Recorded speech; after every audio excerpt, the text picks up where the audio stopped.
really have a opportunity to do much of a deep dive on free energy last time, so I wanted to make sure that everybody understands, number one, how easy it is to create energy and how easy it is to understand the different types of the different ways to create energy. And this is going to be very, very helpful for those of you who are preppers, for those of you who are into exploring different technologies and things like that. I know as a hobby, I like to mess around with different technologies. I like to build things.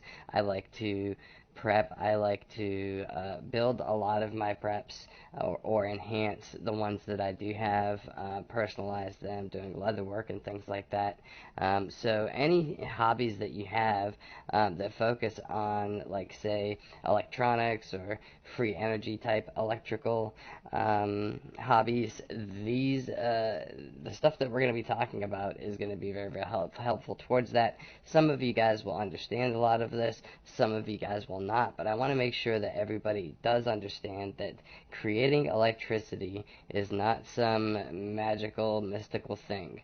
It's actually very easy to do, and people have been doing it for years. And if we had a situation where it was grid down, something like Planet Nibiru did pass, Planet X comes by, one of its moons gets too close, we're hit with a bunch of debris, God forbid, or even something worse than that, then it's every man for themselves. And if you don't have the abilities to survive a situation like that, it's almost better being a sheeple and not knowing. And sometimes I almost envy people who don't know what the scoop is. I think that maybe they're living a better life. I see them out there. They're very, very happy all the time. They just couldn't be happier. They think that everything's just a nice little rosy bubble that's never going to burst, and they don't understand that bad things happened. Just a generation ago, we had World War II, and not a generation, but 3 or 4 or 5 generations probably have come and gone since then. But World War II was, my mom was born at the end of World War II, so I understand that the meaning of true hardships when I hear the stories of what it was like rebuilding just our country. And we didn't lose, we won. I mean, it was tough times to go through here because of all the people that we lost and the sacrifices that we made to go into an endeavor like that. So, and my family personally made to go into that endeavor. So as many of you guys know, I am only like second generation. What I call generation is grandparents to children to their children. I'm only second generation in this country. My 3 out of 4 of my grandparents actually immigrated to the United States from Portugal when I was a young man. And out of those 4, the 3 who did immigrate, did pretty well for themselves, and they, not that financially wise, but I mean they became middle class and they worked hard, and they didn't um, have to resort to the types of things that when you have a glut of people here that aren't supposed to be here, some of them don't, they're not going to have jobs because there's not enough jobs to go around. The people who are here legally have taken the jobs that we had in excess and were willing to get rid of, and now the ones that are here illegally are taking up jobs if they can get them. They're taking up jobs that Americans should be getting, and they're taking up the space that we have on the rolls as far as social programs and things like that that were meant to help Americans who were in having a tough time financially. That were food stamps and things like that are meant to help American people who aren't earning enough to feed themselves or to feed their children, or maybe they're not earning at all for whatever reason. The good, hardworking people find themselves out of jobs sometimes, and sometimes they fall in those tough times, and those systems are there to help them. But when we have a whole group of people who are here illegally taking advantage of those resources and sucking up those resources, there's not enough left for the people who come. So, um, I think I'm getting off track here and I got in a rant, but, I myself, my mom and my dad were both born here, and then, of course, my brother and I were born here, so we are second generation born into this country, and my children, my brother's children, they are the third generation born into this country from our people. We did have one grandfather who was already here, and I think he was part American Indian and part probably, settler or something like that. He was, we can't really find out that much about him. My grandmother's long gone, and my mom didn't really know too much about that side of his history, but it's believed that he was either from Welsh or English descent. And then, of course, he was also, his last name was Alexander, and he also had some American Indian in him, so his people had been here for a while. And that's really my closest tie to, as far back as America goes. But people have been using free energy for a long, long time.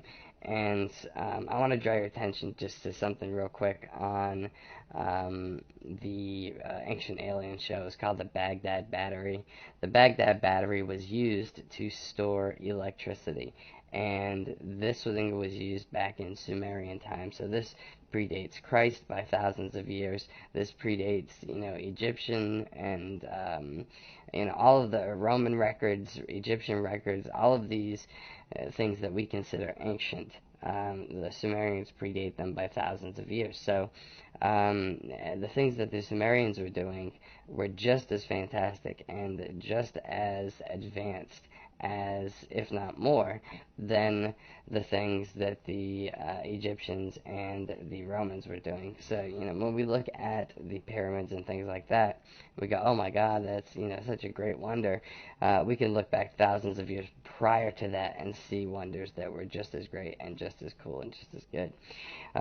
But the Baghdad battery basically was a Sumerian battery that was built from a clay pot, and it had some type of matter that was in it. They believe it to be some type of iron-rich dirt or something to that effect, and it held citrus juice. And they would hold, of course, now we know that citrus does produce or conduct electricity very, very well. And there's actually a few videos on YouTube where you can, light a spark a fire using a lemon and things like that. So that's well known that citrus juice is a very, very good conductor of electricity. So if they had batteries way back when, 2,000 years before Christ, then electricity has been around for a long, long time, and it must not be that easy, that hard to produce. Matter of fact, Nikola Tesla believed that energy was everywhere, and we just had to harness it and grab it out of the air. Now, obviously, that type of technology has been and always will be suppressed, because they certainly don't want the ordinary man harnessing his own electricity and doing his own thing like that. So they have this knowledge, and they've kept it secret for a long, long time. And what I want to do is first talk about generators. And so we know that free energy is possible. We in a video that I recently uploaded, I showed you guys the Bloom box with a couple of other technologies thrown in there, the Torrid power, which I totally think is really cool, and I need to research that more because I truly believe that that is, from other things that I've researched, I believe that that is very possible and very capable of producing electricity. So we have free energy, and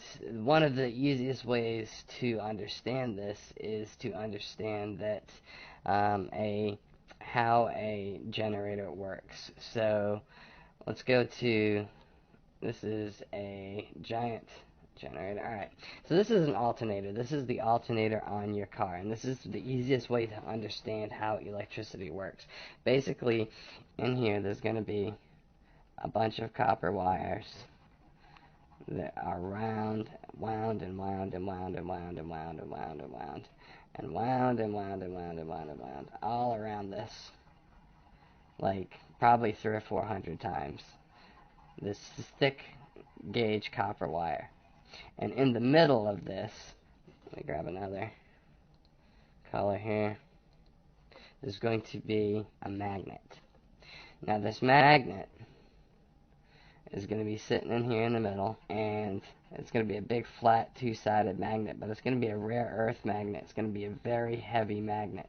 And when I say heavy, I don't mean necessarily heavy to the touch, although it will be heavy to the touch.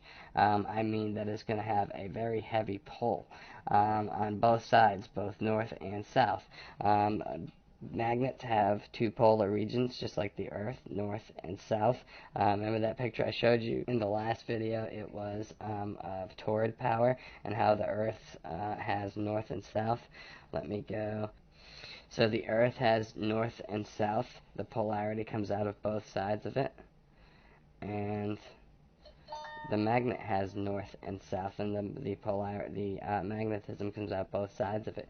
So as it spins within all this copper wire that's curled over and over, it creates this vortex of magnetic energy that produces sparks that come off, electrical sparks that come off, and are captured by this nest of electrical wire around it, and that is harnessed and sent via two connectors. Now, usually there's a red and a black wire that have a plug, and that's how you change your alternator. Once you get everything out of the way, you just unplug the old one and plug the new one in. But let's just say that we have and I'll show you what that looks like. It's going to be a nice big, so over to black real quick. It's going to be a nice big thick black wire. It comes off there, and then it'll be a square box. And then it'll plug into another square just like this. So then you'll put the bolt back through here, another bolt back through there, and you've changed your alternator. But anyway, so this is your alternator on your car. So this right here is the important part. Right here is where the belt goes. And like that.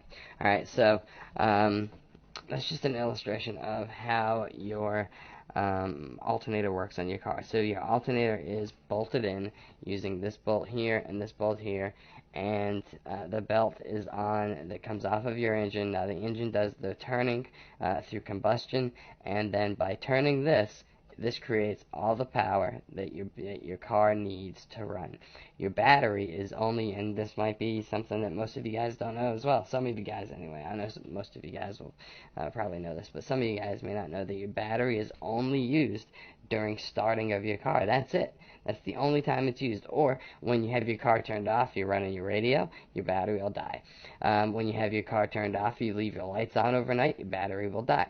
Now that's because your alternator is not, which is commonly referred to also as a generator. Back in the day, these were totally called generators. Alternators only came out in probably the late 70s, early 80s. They started calling these alternators, and the reason is they use alternating current. But anyway, the reason your battery dies is because this is not turning. If this was turning, it would be producing power through here to go right back to your battery to keep it powered up. That's how your battery stays charged, is through your alternator. Now, you can use this same setup to power anything. A house. This will power a house. You get a battery, or a bank of batteries. About 6 car batteries is what you need to power the average home. 6 car batteries, and you top it off with this full time, and you will never ever have a problem. This is a great setup with 6 deep cycle batteries. You'll never have a problem, as long as you're not, washing clothes and running computers and the TV and everything and vacuuming all at the same time. You won't have a problem. You got to be kind of smart about it. Now maybe you need a little bit bigger size generator than this. Maybe you need a little bit more of an industrial truck generator to run your home, and that's fine. But I'm just telling you that this generator right here, common generator off of any car, will run your home, and you will notice very little difference from the life that you're living right now. So now that we understand that this is a small generator off a car and how it works, it simply works by turning. That's all we have to do is turn this. Now, you've seen people set a bicycle up on this, and they'll put a bicycle chain over here, and they'll take this gear off that holds a four-pronged belt, and they'll put a gear on there for a bicycle chain, and they'll ride the bicycle and produce energy. And that's one way to do it. The only thing we have to do is turn this, keep this turning, and energy keeps being produced. So one of the ways to do that is to, if you have a piece of land that has running water on it, and we can see here all the different types of water wheels that have been built. This guy has pumped water in from a creek over here to his water mill, which just turns the generator on, or turns the screw on the generator. Remember, all he has to do is turn this to keep this producing energy. So he trucks in the water on this sled here. This guy has it coming on, I don't know, he's got some kind of strange setup here. I don't really know how this works, but we can tell how this one works. We know that this thing probably cranks electricity out. He probably has enough electricity to run, everything all at once, and his neighbor's house. This is no joke right here. This is producing serious power. Some of these, this looks like it would produce some pretty good power. So this right here, definitely. See how he has this dammed off? Plus he has an extra iron fence there to keep out debris and things. Very, very smart guy. This is definitely, and again here on this system, you can see it has a debris shield. These people have been through it. You can tell that these are experienced people who've already been through setting up a water wheel, and they know that things are going to get gummed up in your wheel, so they build it the right way, so that things don't get gummed up in there and they're not having to go down there. Oh, the power's out in the middle of the night. They're freezing cold, or they're right in the middle of whatever TV program, or they're working on a computer, and next thing you know, boom, they got to go fix the water wheel. So you definitely don't want that.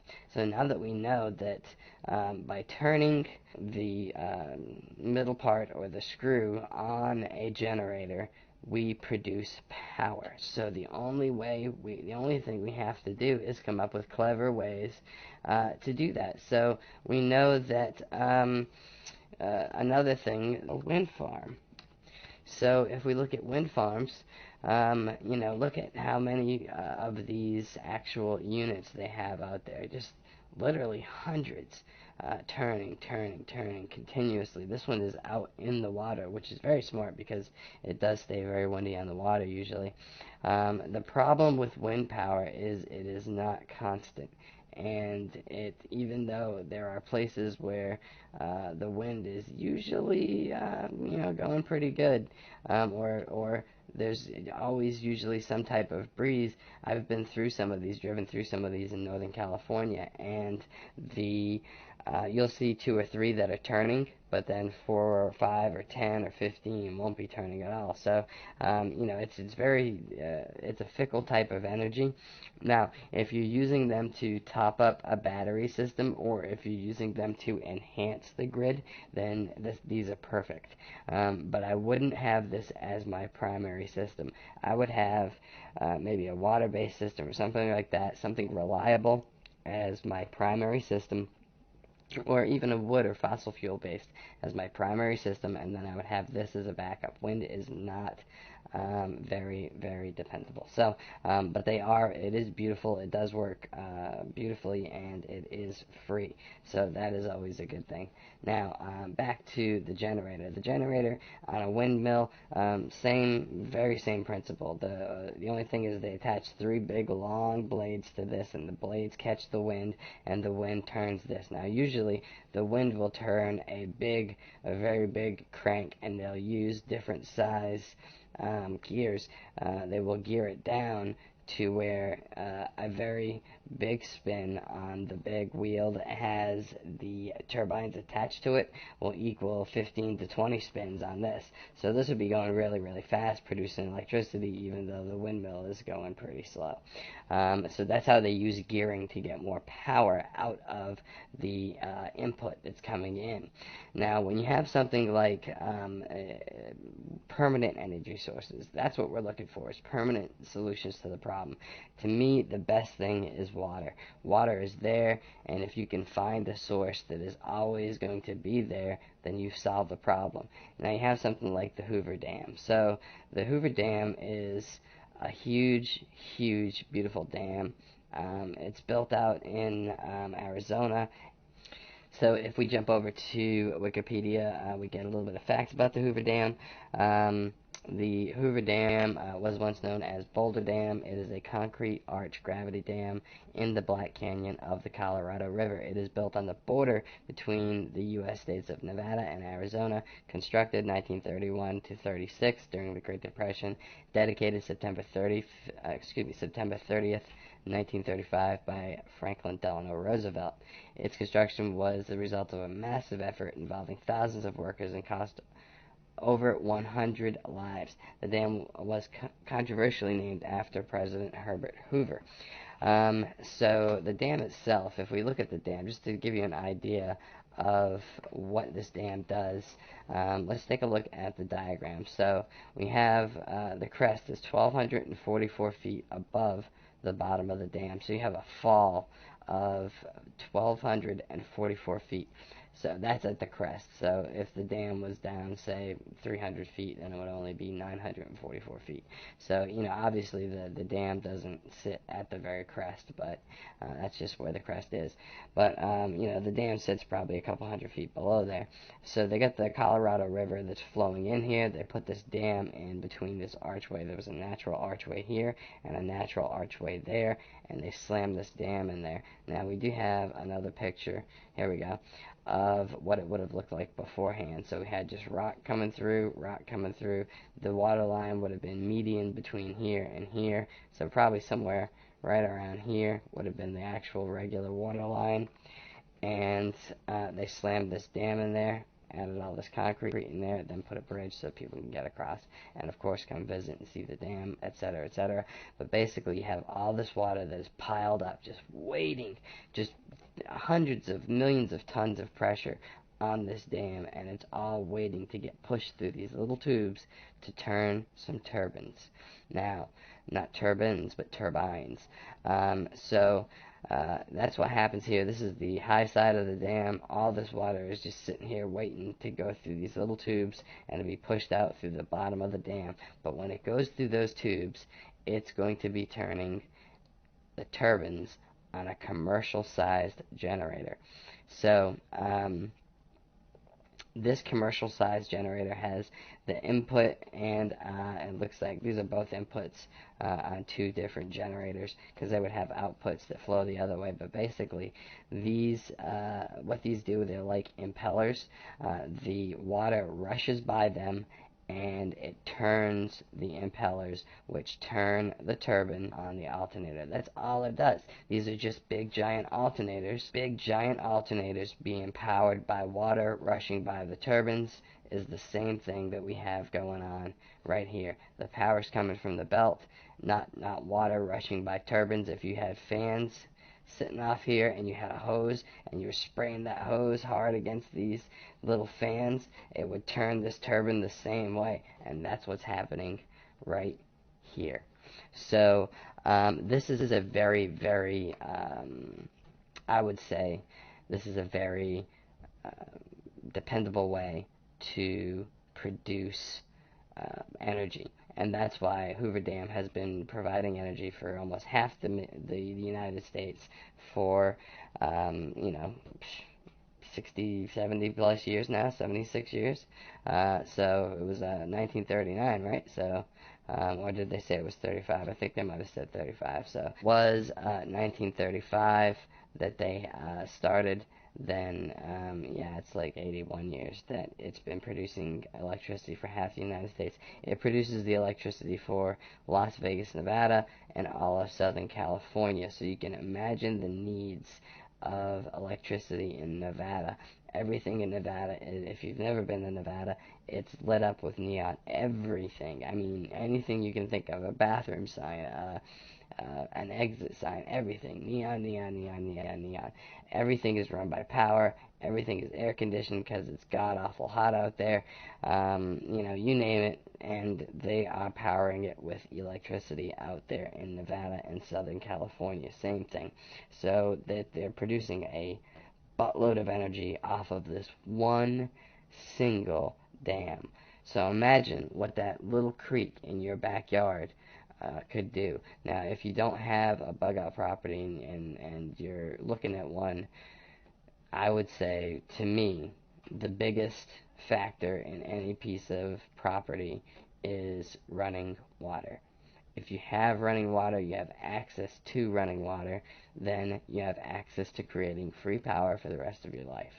And that is, I mean, how do you replace that? That is the single most important factor to me, I believe, in recreating what we have now. We're going to need to start somewhere, and if we could start with electricity, man, it's so much better than starting back in the Stone Age with flint and steel. And I mean, we can do it that way, not a problem. But we have the understanding now. There's plenty of vehicles that will be sitting out there with alternators now, and we can string the alternators up to make them work to our advantage. There's nothing to it.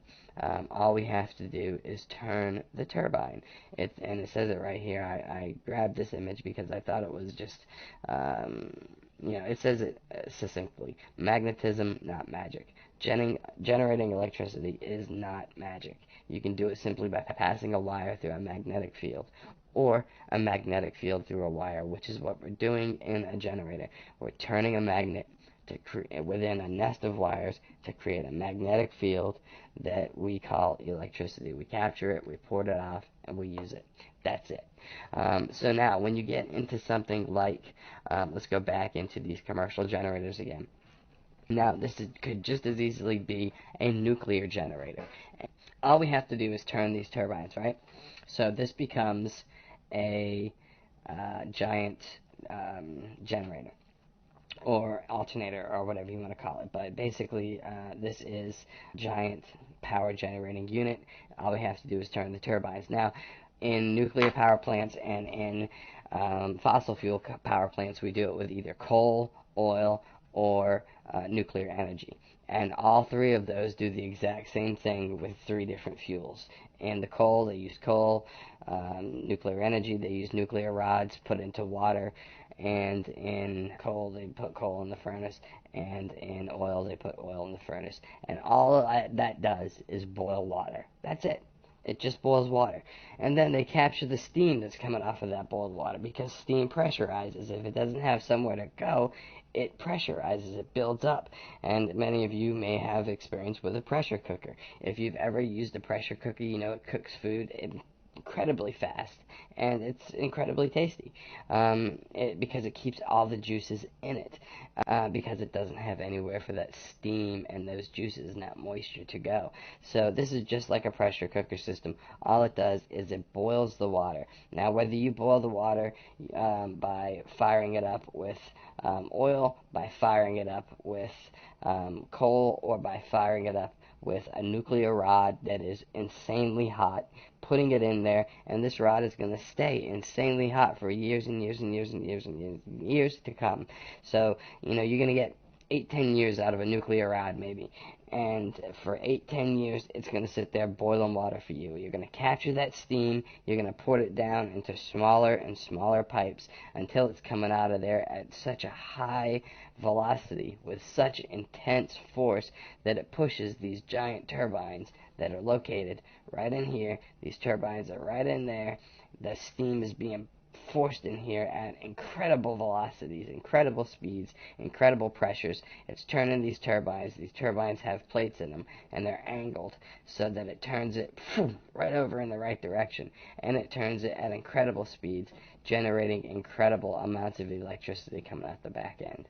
So that is how the other types of power plants work, and they're all working on the same principle of, again, turning that centerpiece, turning that screw on a generator or an alternator. The ways we get there can be varied and different. Now, each one has its cost. Nuclear energy, look at what just happened to Fukushima. Yes, it's very clean, it's free, but not really free, because they still charge immensely for atoms that everybody owns, supposedly. But anyway, look at what happened to the atmosphere. Look at what they're doing to the Pacific Ocean. The Pacific Ocean is damn near dead because of that nuclear accident that they still have not capped off to this day. The news doesn't cover it. Nobody talks about it. It's just sitting there leaking into our atmosphere, poisoning all the fish in the Pacific Ocean. If I was a Pacific Islander, I would be suing the government of Japan, suing them in world court. I mean, how they can sit there and take that without saying boo is amazing to me. The governments are doing a great job on this cover up because, people should be raising absolute Cain about this. But again, that's neither here nor there. Just to say that nuclear power is very dangerous. So, on the whole, I'd rather we stay away from it. I'd rather we invest in technologies like water technologies, the wave technology that I showed you in the video the other night. That wave technology where it captures the movement of all the waves. Waves are always happening, all the time. They're there. Now there's also currents like rivers that run around the ocean, and they run consistently all the way around the planet, and it's like an underwater river. There's been thought of placing generators, little wheels, in those rivers, just anchored to the bottom of the ocean, maybe 10, 15, 20 feet off the floor. They have a nice size generating, spinning, generating platform, and it generates energy and sends it back. They could have those all the way around the world in this underwater river, and it could produce more energy than the Earth could use. So the notion that energy has to be paid for and found and mined and all these things is ridiculous. We know we could power the world for next to nothing. They just want to line their pockets more. Now that brings us to the other types of energy, like the toroid power, the Perendev engine, the magnet motor. So these things are what the normal man is doing to combat this. We are creating things that we believe or that we know and we have shown will work. And we know that with one small Perendev motor, that magnet motor, it can power your whole house. That toroid power, we showed the video on it last night. There's a clip. That one guy was powering just one light bulb off of it. I saw another clip where he was powering 2 lamps and a fan off of one toroid, or one toroid. Now, again, I'm sure that it makes a difference, a big difference on how many coils of wire you have wrapped around there and how powerful your magnet in the middle is. But again, these are things that can be worked out mathematically, and you can figure out how many toroids you would need to power, say, your fridge, or how big the magnet would have to be, and how many times you would have to wrap it with copper to get the power enough to power your fridge, or your stove, or your dishwasher, or your clothes washer, or your dryer, etc., etc. So, these technologies are up and coming, and I do believe that we should definitely explore them, definitely jump on them as fast as we can, and share our knowledge with each other immediately upon finding it, because God knows, strange things happen to people who are investigating or working on free energy. A lot of times these patents that come up, or these people who invent things, disappear quickly, and their information disappears just as quickly. So, if you find something, get it out there to the community, and let's all work on a solution together, because, free energy is the key to world peace. It is the key to opening a true new world order, where people are no longer fighting against each other for resources, where people are no longer fighting against each other for the basic necessities of life. This would be a world where everybody is provided the basic necessities of life. You have the know-how in your head to produce your own energy. So with that know-how, how much is a piece of land? $1,000 for an acre.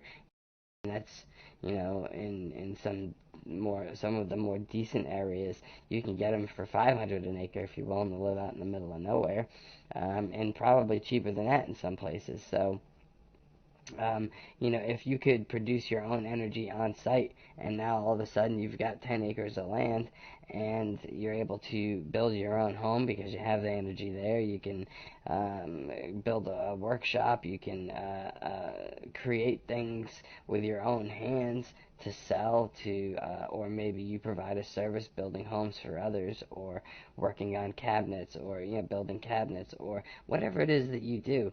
Now that you have the basic necessities of life provided for you, like energy does provide you that. It's not going to provide your um, food for you, but yet you could farm. You could, with a well, you have all the water you need. With a farm, you have all the food you need. And not only that, you could sell excess back to the community, or you could use it for barter. And then in your spare time, you could work on things to better mankind. But with your basic necessities met, we could live in in a utopian society instead of this dystopian society that we've chosen to live in. We could change reality with our own choice if we wanted to. Now, would people still get rich? Sure, some people would still get rich because there's always going to be people who are going to find a way to create industry, and that's called entrepreneurialism, and they should be rewarded. People who work harder should be rewarded. If some guy wants to work 10, 15 hours a week and just spend time with his family and live the slow life, let him. That's his choice in life. There's nothing wrong with that. But then there's guys out there who are go-getters. There's guys out there who are up till 2, 3 in the morning and working on things constantly and can't sleep at night because they have so many ideas rolling around in their head. And for those guys, let them be rewarded for their hard work. So merit is, and I've said it many times, merit is the litmus test for all humanity. If you judge anybody by anything other than their merit as a human being, then don't respect that. I respect merit. I don't respect skin color. I don't respect nationality or religion or creed or any of that. I respect a man who's worthy of the title, a man, someone who takes care of what he has to do, someone who is as good as his word, someone who goes out on a limb to help people, not this self-centered, wimpy, whatever passes for a man these days is terrible. But I don't want to get on my soapbox and rant. Anyway, I just wanted to make sure that we all understood free energy and what it truly is, what over unity is, and I think the best, we touched on it in the video I made a night ago or 2 nights ago, but I think that the best example for over unity might be the Archimedes sphere, because it shows even 6,000 years ago, we had enough knowledge to know that by floating a ball within a ball of spinning water, we could create a never-ending cycle of energy. Now, how much energy can we, and over unity, what over unity means is that there's enough to turn the ball, there's enough energy to keep the ball turning, plus there's a little bit left over. And that little bit left over is what we siphon off and use to turn the turbines.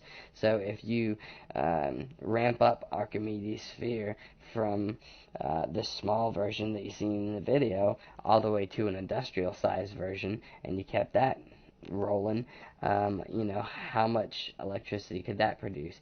And, maybe if you had 10 of them, 15 of them in one location, that, to me, is the absolute goal of free energy. Not only do we have free energy, but we also have no emissions coming from that. Coal and wood fires, oil fires, and things like that. They leave a residue. It's not like nuclear power. Nuclear power was thought for a very long time to be clean power, but we know now that it's not clean power. That when it goes bad in a very, very, very bad way and kills half your planet's ocean off. So, and we're dealing with that. We're going to have to deal with that for the next, 50,000 to 100,000 years. That's not going anywhere. It's only going to get worse. We can try and ignore it as much as we want, but, we're just passing the buck to the next generation on that too. So, But again, I don't want to get on my soapbox. I just want you guys to understand that free energy is out there. It's possible to make it clean and affordable and to be able to do it yourself. Anyway, now that you understand, or that we all understand that, now we can move forward and talk about these free energy devices, specifically like the Tortal Power Unit. And I do believe that that has a lot of potential, and I look forward to studying that a little bit deeper. So anyway, with that said, I've talked your ear off enough. I thank you guys so much for listening. And again, thanks for tuning in. Thanks for being awesome. And please like and subscribe. Tell a friend. If you have any other suggestions, any other things you'd like to talk about, please let me know. I will be more than happy to do some research on it if I don't know about it, or to discuss the subject with you, either personally or we can do it on a show or something like that. So have a great day, and we will talk to you soon.